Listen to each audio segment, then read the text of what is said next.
ഇത് കണ്ടോ, ഇതൊരു 3 ചെറിയ ക്യാരറ്റ് എടുത്തിട്ടുണ്ട്. ഇതുകൊണ്ട് എന്ത് ചെയ്യണമെന്ന് അറിയാമോ?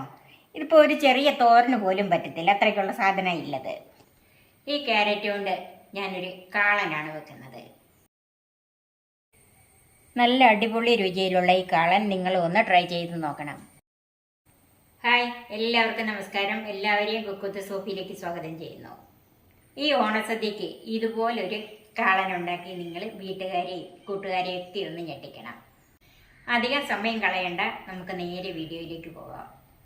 ഞാനിത് തൊലി കളഞ്ഞു വെച്ചിരിക്കുകയാണ്. ഇനി നമുക്കൊന്ന് അരിഞ്ഞെടുക്കാം.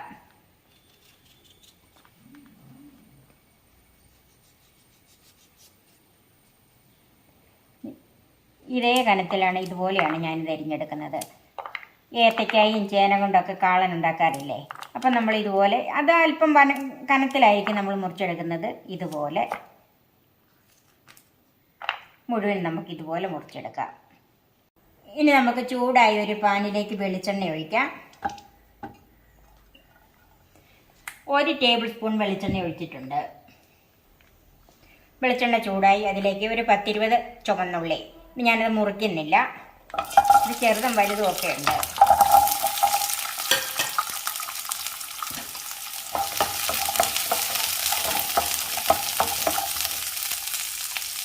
അതിലേക്ക് അരിഞ്ഞു വെച്ചിരിക്കുന്ന ക്യാരറ്റും കൂടെ ചേർക്കാം.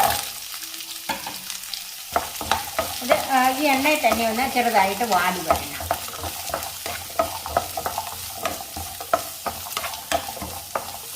ഇതിലേക്ക് 3 പച്ചമുളക് കീറിയതും ചേർക്കാം. പച്ചമുളക് എരിവിനനുസരിച്ച് കൂട്ടിയും കുറച്ചുമൊക്കെ ചെയ്യാം. ഇത് സാമാന്യ എരിവുള്ള മുളകാണ്. ഇതെല്ലാം കൂടെ കിടന്ന് ഒന്ന് വാടി വരണം.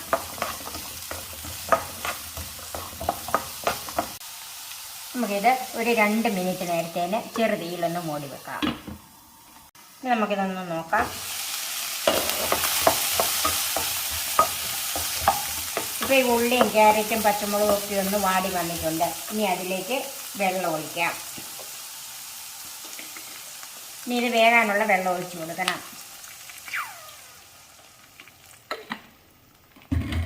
ഏകദേശം ഒരു 3/4 കപ്പ് വെള്ളം ചേർത്തിട്ടുണ്ട്. ഇതിനാവശ്യത്തിനുള്ള ഉപ്പ് ചേർക്കാം. 1/4 ടീസ്പൂൺ മഞ്ഞൾപ്പൊടി, 3/4 ടീസ്പൂൺ മുളക് പൊടിയാണ് എടുത്തിരിക്കുന്നത്. അതിൽ 1/4 ടീസ്പൂൺ മുളക് പൊടി. ഇത് കാശ്മീരി മുളക് പൊടിയാണ് എടുത്തെടുക്കുന്നത്. എല്ലാം കൂടെ ഒന്ന് മിക്സ് ചെയ്ത് ഒരല്പം കറിവേപ്പിലയും കൂടെ ചേർത്ത് നന്നായിട്ട് വേവിക്കാം. ഇത് നമുക്ക് അടച്ച് വെച്ച് വേവിക്കാം. തീ ഇപ്പം ഹൈ ഫ്ലെയിമിലിടണം. ക്യാരറ്റൊക്കെ വേകുന്ന നേരത്തിന് നമുക്ക് ഇതിനൊരു അരപ്പുണ്ടാക്കി വെക്കാം. അതിലേക്ക് 3/4 കപ്പ് ചിരകിയ തേങ്ങ, 1/4 ടീസ്പൂൺ ചെറിയ ജീരകം, ബാക്കി വെച്ചിരിക്കുന്ന 1/4 ടീസ്പൂൺ മഞ്ഞൾപ്പൊടി, ബാക്കി വെച്ചിരിക്കുന്ന 1/2 ടീസ്പൂൺ മുളക് പൊടി, 1 പച്ചമുളക്. വെള്ളം ഒഴിച്ച് നല്ല പേസ്റ്റായിട്ട് അരച്ചെടുക്കണം.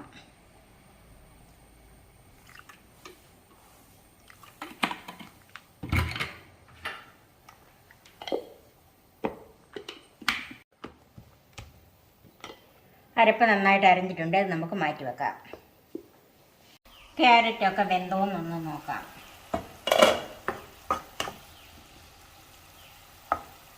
ക്യാരറ്റ് മുറിഞ്ഞു പോരുന്നുണ്ട്, വെന്തിട്ടുണ്ട്. ഉള്ളിയും വെന്തിട്ടുണ്ട്. ഇനി അതിലേക്ക് അരച്ച് വെച്ചിരിക്കുന്ന അരപ്പ് ചേർക്കാം.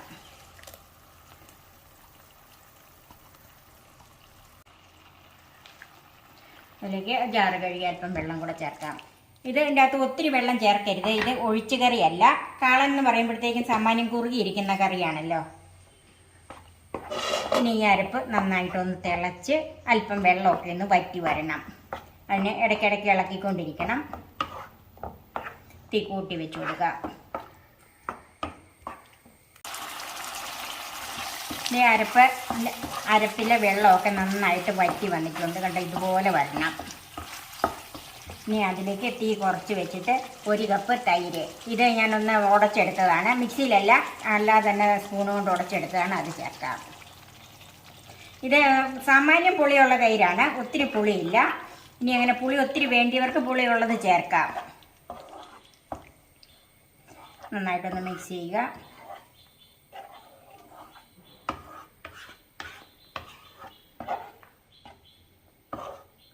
ഇതിൻ്റെ ഉപ്പും എരിവും ഒക്കെ ഒന്ന് നോക്കുക.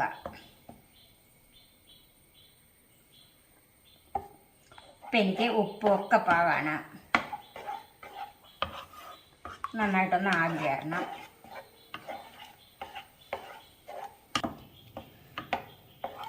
തൈര് ഒഴിച്ചതിന് ശേഷം നന്നായിട്ട് ആവി വന്നിട്ടുണ്ട്. ഇത് നമുക്ക് അടുപ്പിൽ നിന്ന് മാറ്റാം. ഇനി ഇതിനെ കടുക് വറുക്കാം. ചൂടായ പാനിലേക്ക് വെളിച്ചെണ്ണ ഒഴിക്കാം.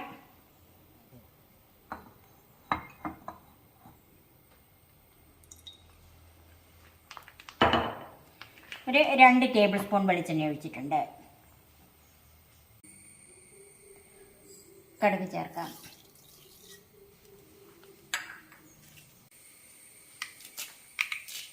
കടുക് പൊട്ടി അതിലേക്ക് കുറച്ച് കറിവേപ്പില, 2 വറ്റൽമുളകും ചേർക്കാം. ഇതിൻ്റെ അകത്ത് ഉള്ളി ചേർക്കുകയല്ല.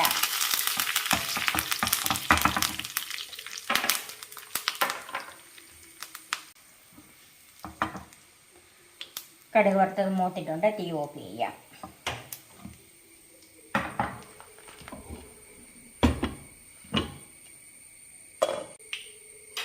കടുക് വറുത്തത് ഇതിലേക്ക് ചേർക്കാം. ഇതല്പം ഗാർണിഷ് മാറ്റി വെച്ചിട്ടുണ്ട്. ഇതൊന്ന് അടച്ച് വെക്കാം. ഇപ്പോൾ 2-3 മിനിറ്റ് അടച്ച് വെച്ചതാണ്. ഇനി ഒന്ന് നോക്കാം. ക്യാരറ്റ് കാളൻ റെഡിയായി. ഓണം അതുപോലെയുള്ള വിശേഷ അവസരങ്ങളിലൊക്കെ വരുമ്പോഴത്തേക്കും സാധാരണ വെക്കുന്ന പോലെ ഏത്തയ്ക്കായും ചേനയും തന്നെ അല്ലാതെ ഇതുപോലെയൊന്ന് കാളൻ വെച്ച് നോക്കണം. ക്യാരറ്റ് കാളൻ സർവിംഗ് ഡിഷിലേക്ക് മാറ്റാം. ഇത് കുറുക്ക് കാളനല്ല കേട്ടോ. കുറുക്ക് കാളനാണെങ്കിൽ കുറച്ചുകൂടെ കുറുകിയിരിക്കണം. ബാക്കിയിരിക്കുന്ന താളിപ്പ് ചേർത്തൊന്ന് ഗാർണിഷ് ചെയ്യാം. നല്ല അടിപൊളി രുചിയിലുള്ള ഈ കാളൻ നിങ്ങൾ ഒന്ന് ട്രൈ ചെയ്ത് നോക്കണം. എൻ്റെ ഈ ചാനൽ സബ്സ്ക്രൈബ് ചെയ്യാനും എൻ്റെ ഫേസ്ബുക്ക് പേജ് ലൈക്ക് ചെയ്യാനും ഷെയർ ചെയ്യാനും കമൻറ്റ്സ് അറിയിക്കാനും മറക്കരുത്. പുതിയ പുതിയ റെസിപ്പികളുമായി നമുക്ക് വീണ്ടും കാണാം. ഞാൻ സോഫി കുര്യാക്കോസ്.